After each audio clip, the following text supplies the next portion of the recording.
I told you people I'm going to make a video concerning the civil war. Let me start with this.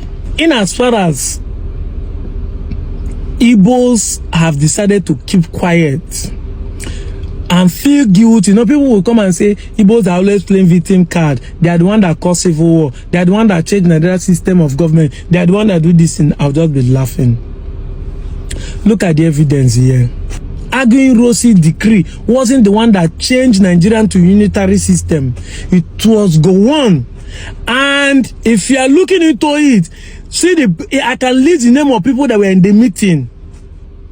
Yes, this is what we are saying. Now all of you are shouting at Willow. We want to go back to, but this regional government is the reason why they fought the Biafra. And you could say no. Let everybody control his resources. They say no.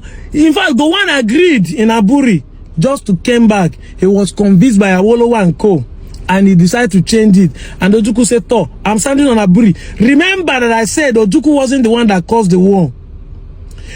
Ojukwu himself wasn't the one that made decision. There are 20 different provinces, kings and chiefs of the old Eastern region. Yes, that were involved in making decision for him to declare the Republic of Biafra. Yes, but as war started, all those ones walk away and betray them, including my brothers in riverline areas who are not claiming they are not Igbos. Yes, now, including my people in Delta State who claim they are not Igbo, they sit by them. This is what we are talking about. You are blaming Ojukwu for decision he did not make on his own. For the decree that he did not, for even the regional, we are shouting for now. Ojukwu wanted it to happen before. Let's go back to regional government. Let everybody control his resources. I'm out of here, Joe.